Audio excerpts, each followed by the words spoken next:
Welcome to the Books and Travel Podcast. I'm J.F.Penn, thriller and dark fantasy author, bringing you escape and inspiration about unusual and fascinating places, as well as the deeper side of books and travel. You can find the episode show notes at booksandtravel.page, and if you enjoy thrillers set in international locations, download one of my ebooks for free at jfpenn.com/free.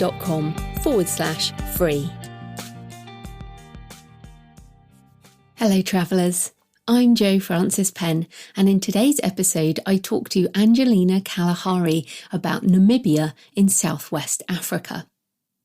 So we recorded the interview a few months back, as I tend to batch my interviews, and so it was well before the coronavirus changed our perspective on world travel. But perhaps in difficult times, it's good to hear about interesting places and people and travel in our imaginations.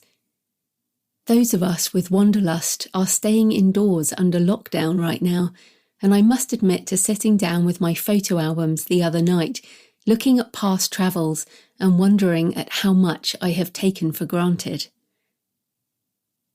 Angelina is wonderfully enthusiastic about her beloved Namibia, a country that I have dreamed of ever since I first heard about the Skeleton Coast, I think from Clive Cussler in the book of the same name. We talk about the landscape and how the deserts and ocean shore shape the country, as well as its history with Germany and how that has impacted the people who live there. I hope you enjoy the interview with Angelina. Angelina Kalahari is the author of Under a Namibian Sky, as well as other novels and non-fiction books about voice. A former operatic soprano, professional actress and stage director, Angelina was born in Namibia and now lives in London. Welcome, Angelina. Hi, it's lovely to see you. Thank you for having me. Oh, it's great to have you. Talking about Namibia. Oh, it is great to have you on the show. So first up, tell us a bit more about your background and also your travel background, because you've moved around a lot. I have, yes. Well, so I was born in Namibia on a farm, which is probably the best place in the world to be born because it's wide open spaces and, skies and warm people and exotic animals. And I was one of those people who I got to play with Bushman children and learn survival skills. So that was good. And then eventually I went to Cape Town to school. And to Cape Town University. And you're right, I worked as an operatic soprano for most of my life. I did train in theatre and as an actress and stage director as well, and I did use those skills eventually. But first and foremost, I sang, and I did travel all over the world. I was so lucky. I sang in the most amazing venues you can think of. I won't bore you with the details because there's lots and lots of countries I can talk about, but we want to talk about Namibia, don't we?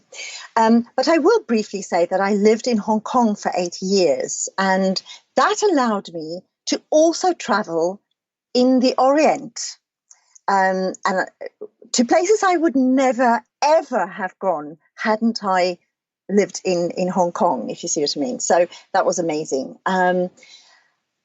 So that's kind of my background. It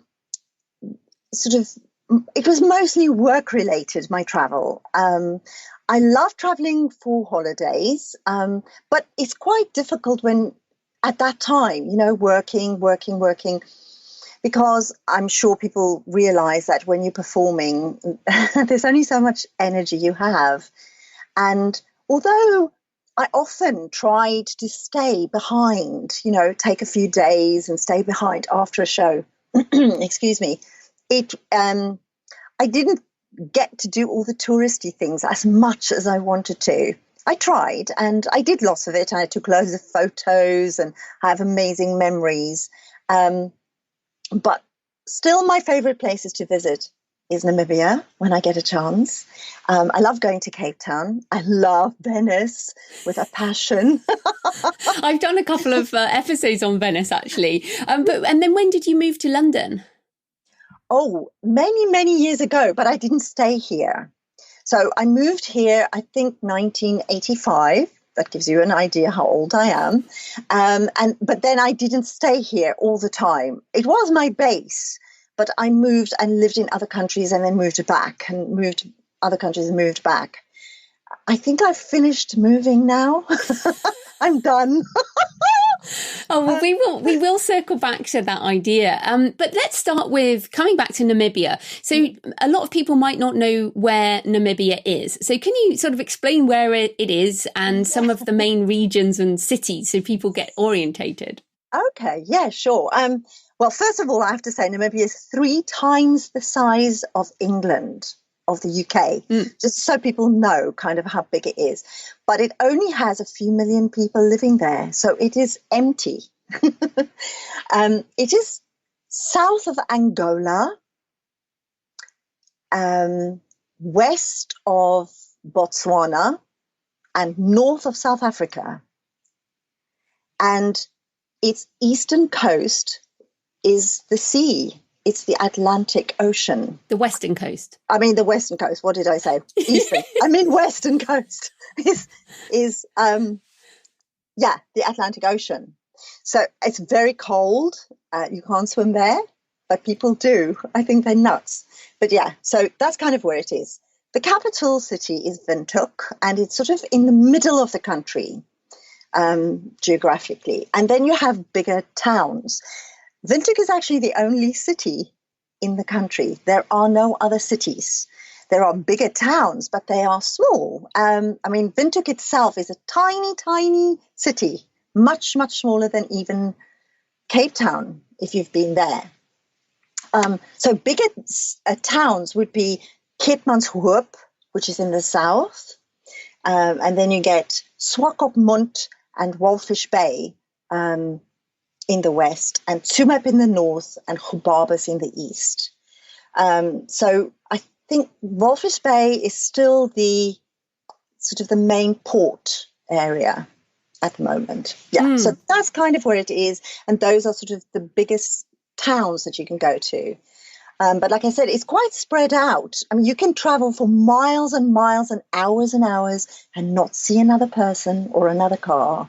And it is interesting because actually I'm going to ask you about the language now, because the Windhoek, which I was pronouncing as it's spelt Windhoek, because the V and the W. So what's the language background? Is it Afrikaans, like South Africa, or what is that language background?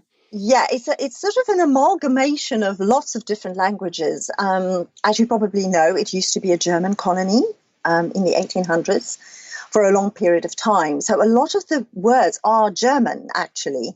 But there's also a lot of Bushman words, Nama words, all kinds of...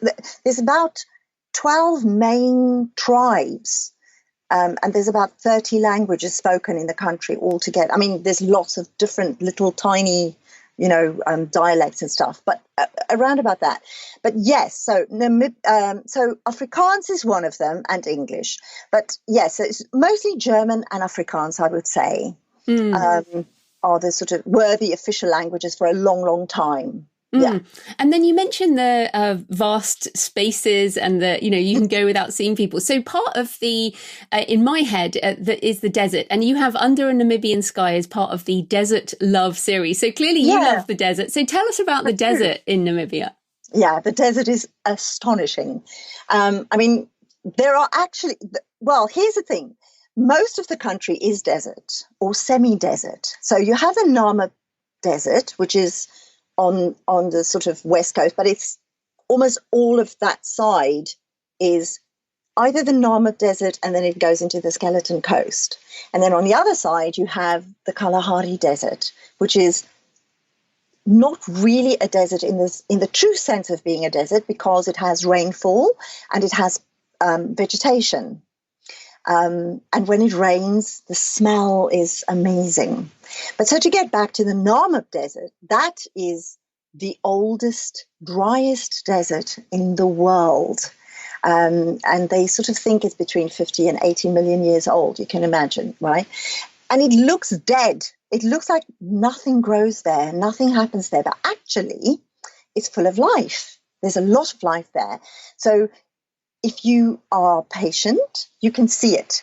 There's insects, obviously, and lizards and birds and lots of animals. And if you are patient and you wait, you will see them. So you will see the gemsbok and springbok and kudu and giraffes. And if you're very lucky, you'll see elephants.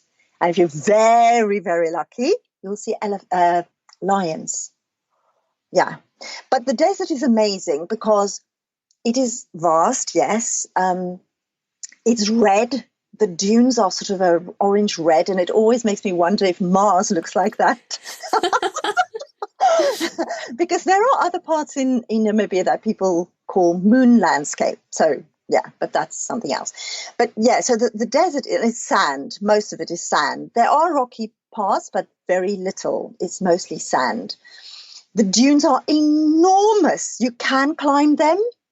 But I don't know if you've ever tried climbing. It's very hard work climbing a dune. It's like, oh my Lord, you have to be really fit. It's much easier coming down because you can slide down, which you can't do with a normal mountain. But yeah, so it's silence. The silence is the thing that hits you the most. It's profound. It stills your soul. It puts things into perspective.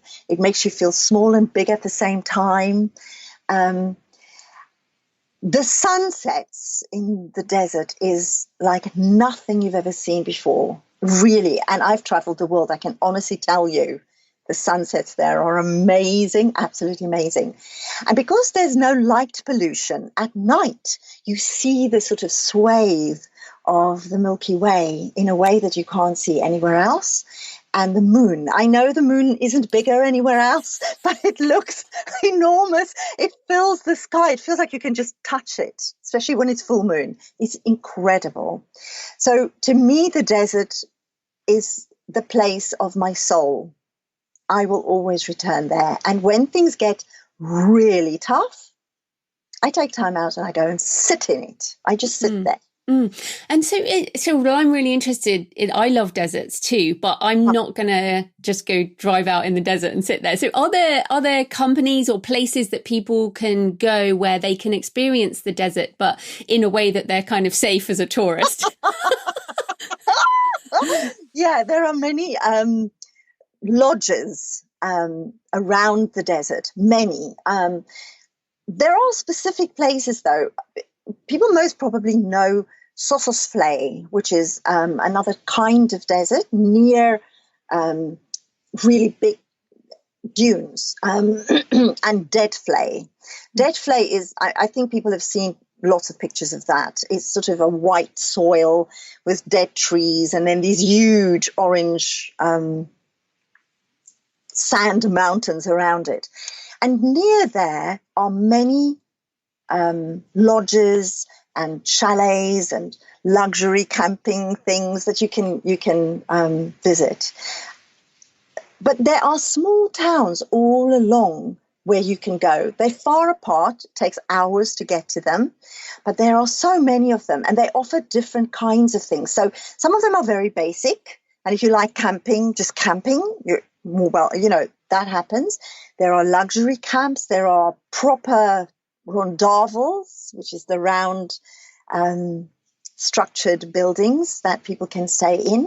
And rondavels are sort of more a native type of building with straw roofs and stuff. So there are those kinds of things. There's enormous amounts to do as well. I mean, people think of the desert as just this, as I said, empty, nothing happens, whatever. It's not true. In fact, in Deadvlei, it's been used in a lot of movies, a lot of films. And I think the last one was Mad Max or something. And people, although it brought in a lot of money to the country, people freaked out because they were thinking, they were destroying the ecosystem of the desert kind of thing. But yeah, so all along the desert, and even in the Kalahari Desert, there are little lodges here and there.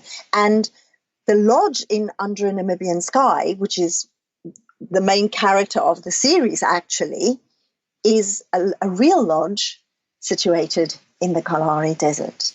Oh, wow. Yes. Fantastic. Yes. That's cool. So the other thing you mentioned, you briefly mentioned the skeleton coast. And I mean, Yes. just the phrase just brings up in your mind all these crazy things. But just explain, like, why is it called the skeleton coast and what is there? Okay, the Skeleton Coast is an amazing place. The reason it's called the Skeleton Coast is because it's very turbulent, the seas there, and there's a lot of fog. I mean, the whole that whole area, it stretches from the north of the country right down to almost near Walfish Bay. It's a really long stretch of the coast, and it's usually, not always, but mostly enveloped in this thick fog. And with the turbulent seas, I think that's why a lot of boats ships used to shipwreck on the beach there. And so you can still see those shipwrecks from long time ago. Some of them are sort of partially buried under the sand, and they're old, really old. You can also see whales, when whales have beached, you can still see the bones and everything. So it's like a really eerie, weird place. And what makes it even weirder is if you run on the sand, it roars. It roars. It's the only place where it releases air between the sand grains, yeah. And it roars. It's the most bizarre sound you can ever imagine. But as you go more north into the Skeleton Coast, right to the top of the country, to me, that's the sort of almost the last wilderness still in the world, because there's nothing, absolutely nothing. And it's weird because the local people used to call that whole area sort of the land that God made in anger, because it is such a austere and inhospitable place. And yet people love going there. It's also very strange. If you walk inwards a little bit away from the sand, from the sea and the beach, you find the weirdest rock formations. I always think, what they remind me of is like a sort of weird, scary fairy tale castles. They are bizarre. And if you're there on your own or just with a few people, it's very spooky. Now, some people love all that.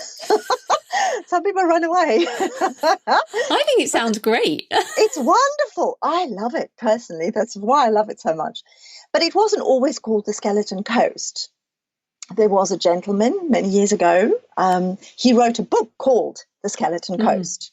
And that's why people started. It became very popular. It talked about true events of this ship that shipwrecked there, and obviously people tried to rescue the people who survived, and it sort of stuck in people's minds. And I think the reason it stuck is because it's true. When you go there, it absolutely is the Skeleton Coast. Not just because of the skeletons, but also these weird rock formations and weird sort of, I don't know, it's really strange to explain how it looks.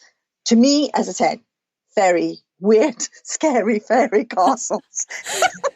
Well, I think the name The Skeleton Coast always brings up, and in my head, and I'll put some in the show notes, some pictures of the shipwrecks and things. Yes. But I did want to ask you, because you mentioned the German colony, and since we're talking about kind of darker events, Namibia was this German colony in the 19th century, and there were some difficult things that happened, as has happened in many countries under colonialism. So how does that period impact the country today in terms of any places that remain or any attitudes, I guess, to Europeans? Yeah, that's a very good question, actually. That's a very good question. I mean, it's interesting because, like I said earlier, when we talked briefly about language, German was one of the official languages many years ago. And weirdly, it still kind of is. And there are still people who speak German as their home language.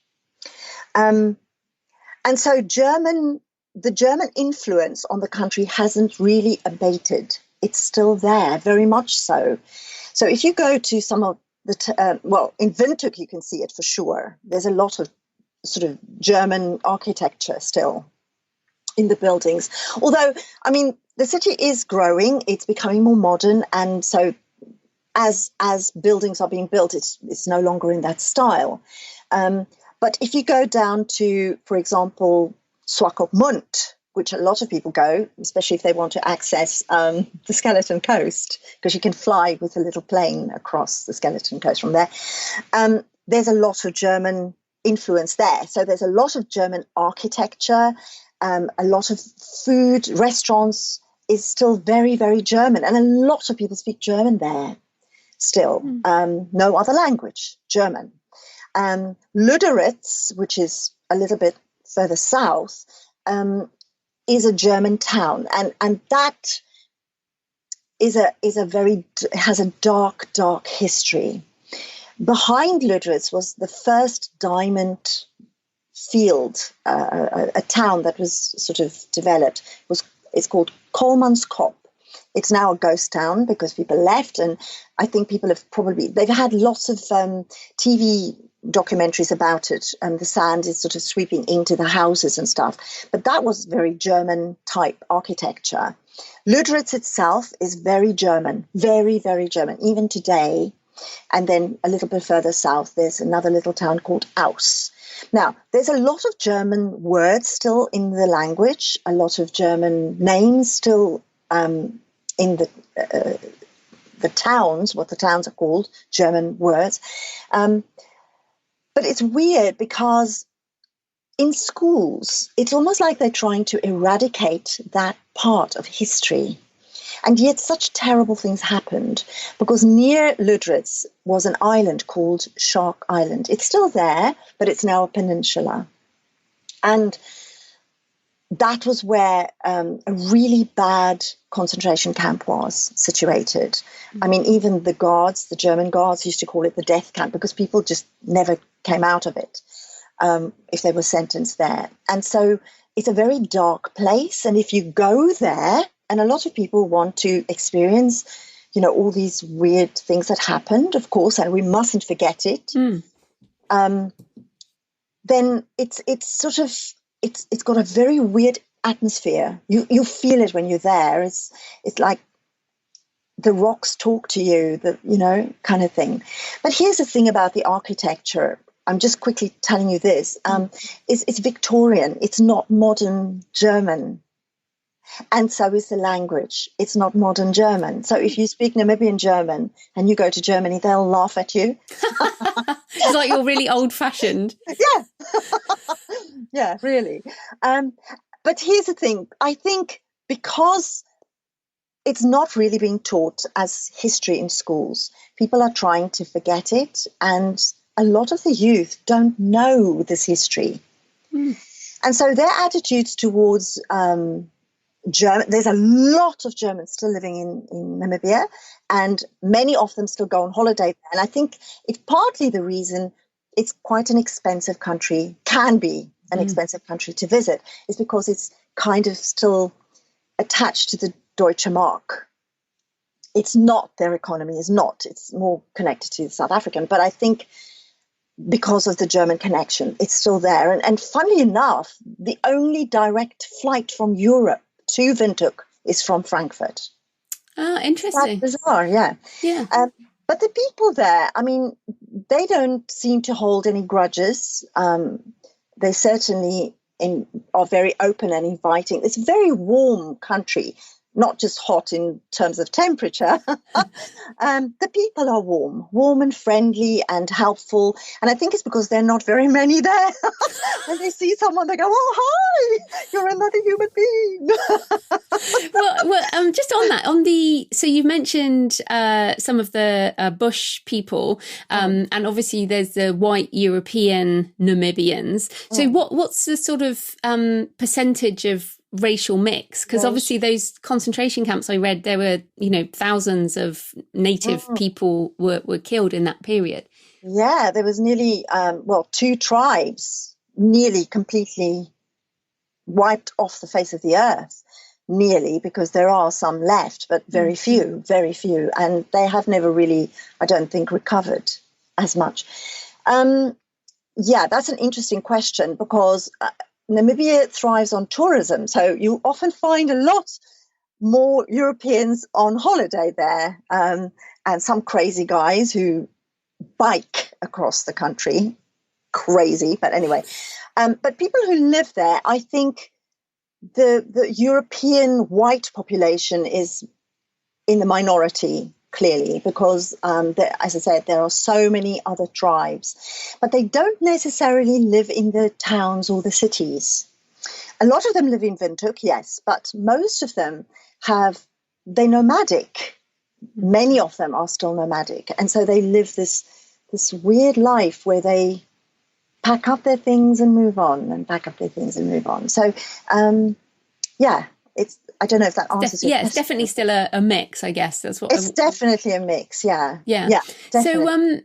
So food and drink are always an important part of travel. So what type of food and what should we be drinking when we're in Namibia?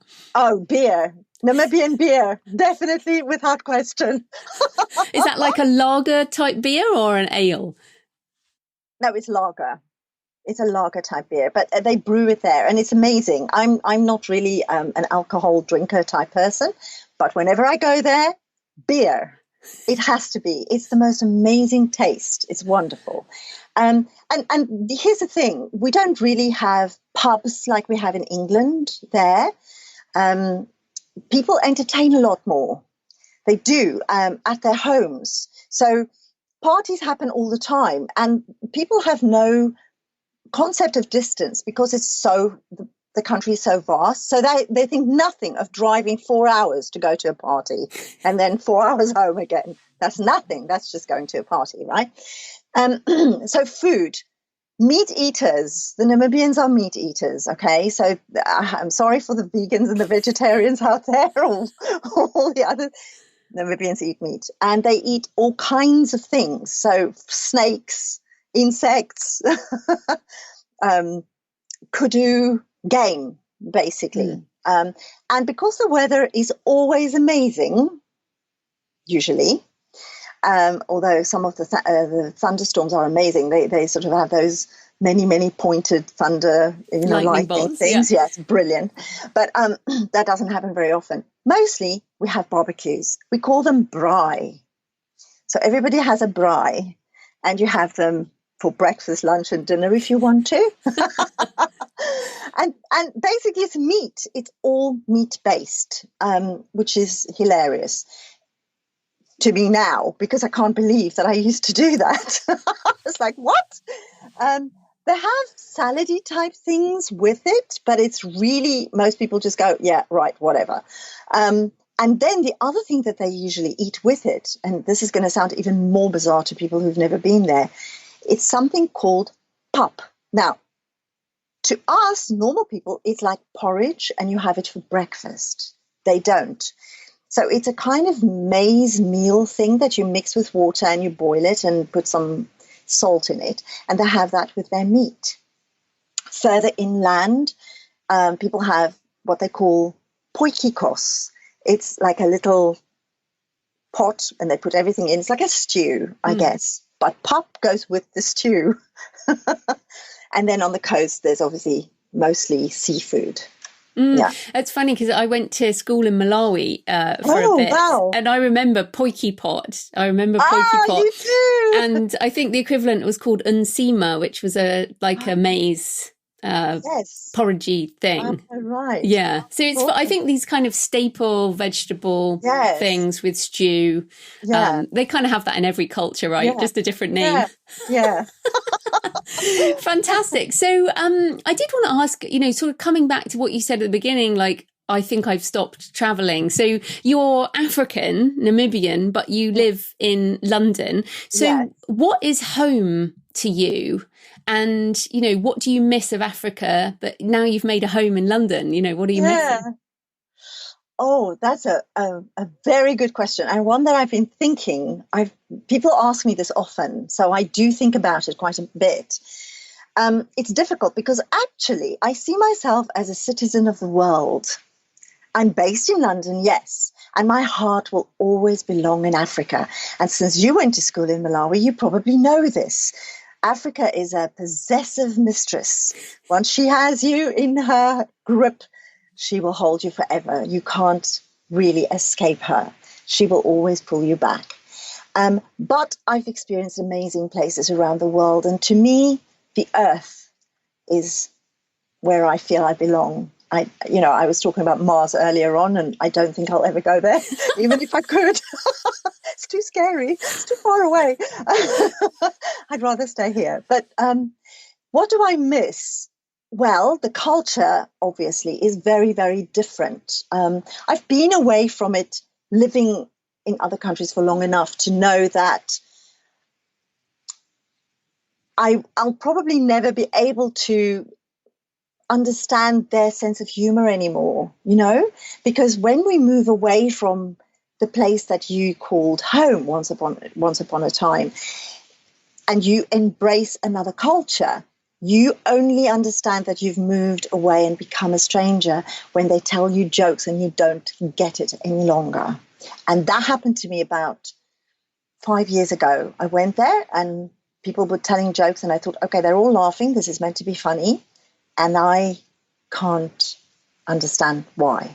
That was very sad to me. It freaked me out. But so those are the things I miss my family, obviously. I'm in touch with them all the time, but not physically. I mean, they're not in my physical presence. So I do miss that.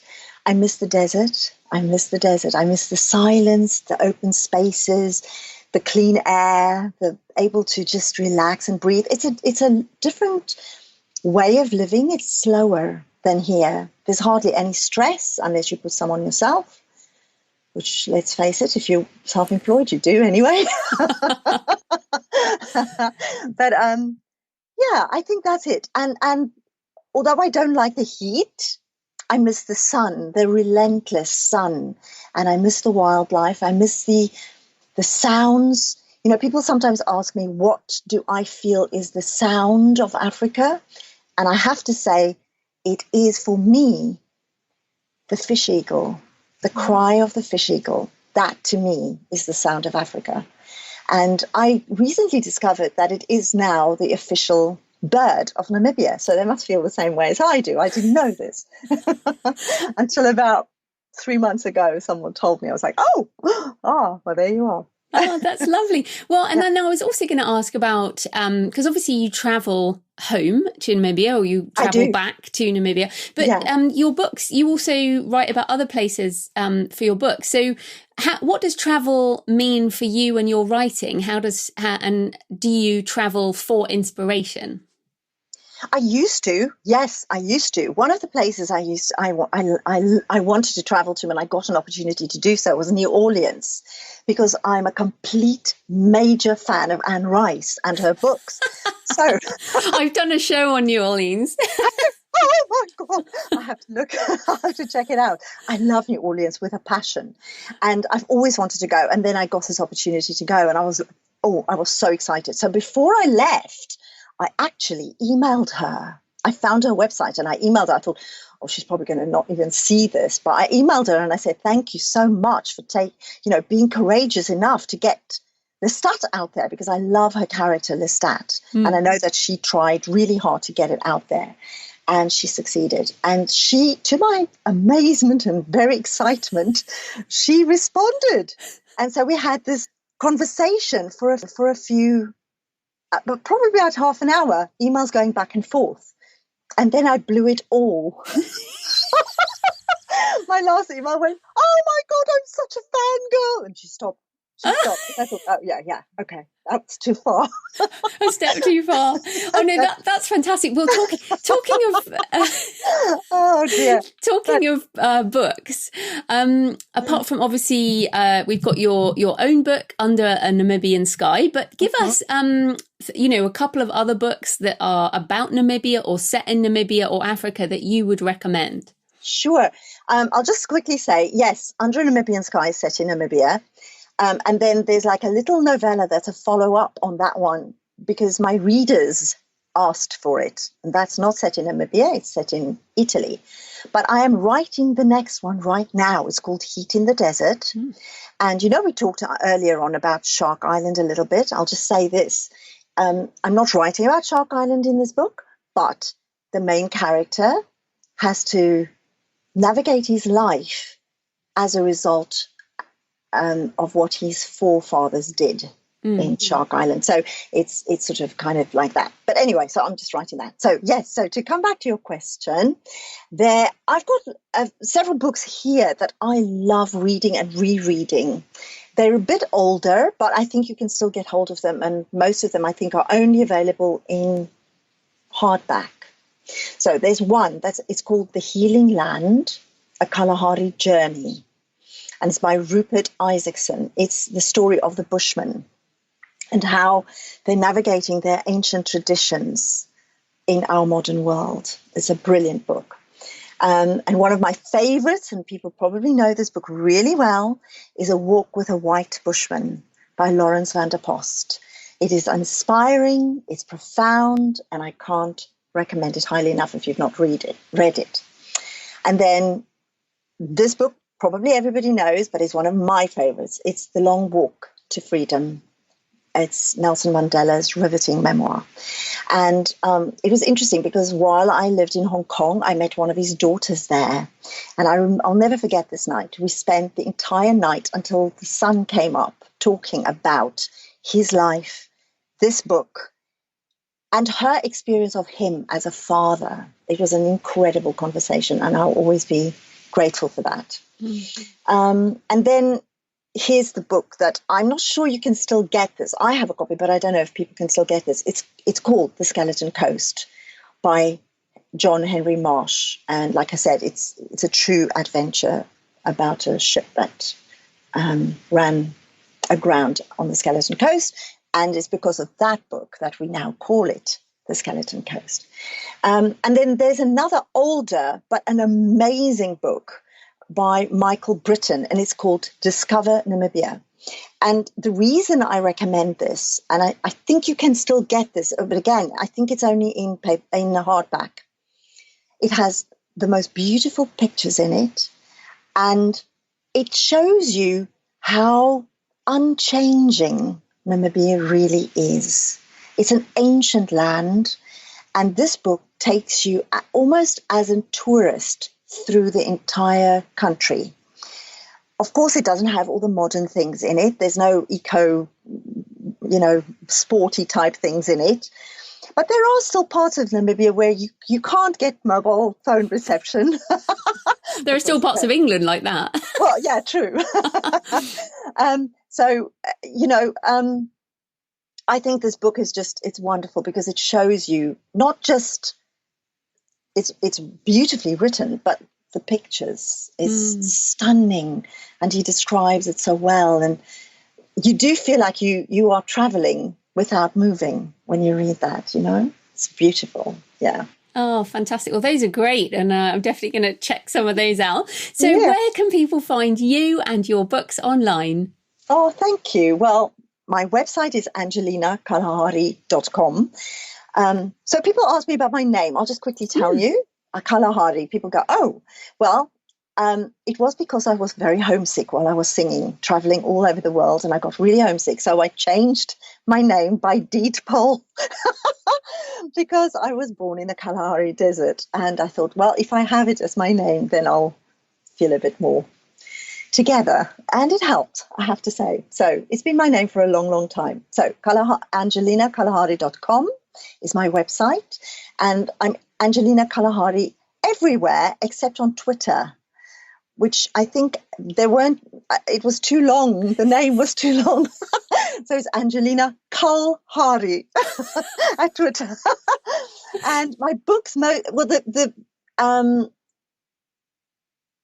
romance series you can find on Amazon. And yes, there are other romance books on Amazon as well. But the nonfiction books are wide. So anywhere you want to, you can find them.